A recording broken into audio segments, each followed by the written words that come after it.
Well, it's state championship football time in Arizona, and that means that Richard Obert is at Media Day working hard, but we're really glad you're here because it has been a wild month for you. What's it mean to be back? Oh, it means everything to be back. I mean, for a while, I didn't know if I was going to be back. A week ago, today, there was like no way I'd be able to do what I'm doing today, to be able to interview players, interview the coaches, get back into the groove, write some stories, because the headaches I was dealing with was really intense.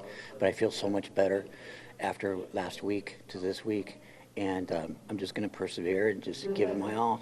Yeah, well, you always do, and the passion that you put into Arizona high school sports has been such a blessing for so many people. For you, just kind of take me down the road of how you ended up taking some time off in the hospital having surgery. Yeah, well, I was doing a hot yoga class, and toward the end of it, we have to kind of bend our heads back, and I was like, oh my God, I don't feel too good. So I laid back down, and then when I went to get up, I stumbled, and I kind of crashed into the mirror. And then people were like freaking out, and I didn't pass out or anything, but I was on my knees, and I said, oh man, this doesn't feel right. I've never had this happen before. It's like vertigo, severe vertigo. And so I went home, and I was okay. And then I did a massage later that night with my wife. We went to get massages, and then they were like working on my neck, and the room started spinning around again. I thought, oh, this isn't good. So a couple days later, I went to the emergency room, and they ran some brain scans and stuff like that, and then they did some more testing, and then they took me to St. Joe Barrel Hospital, and they did brain angiogram. And one thing led to another. They found that I had an AVM and an aneurysm, and that the best way to get through this is surgery.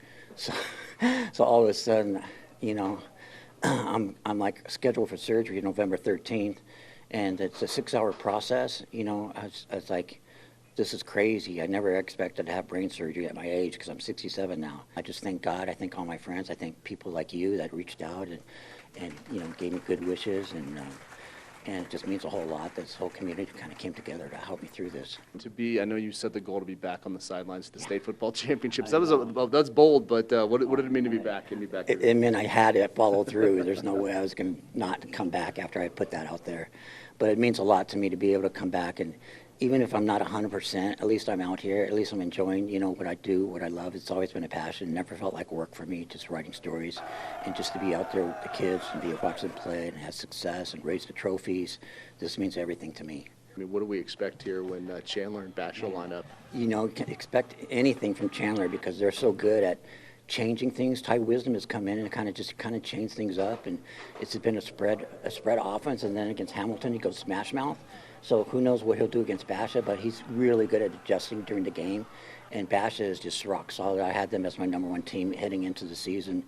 And even with Brody Vera's out for a while with an injury to the quarterback, and he's come back now. It looks like he's going to start against Chandler. So, you got the two number one quarterbacks going at each other. So it should be a great game. I think it could go down to the last minute of the game.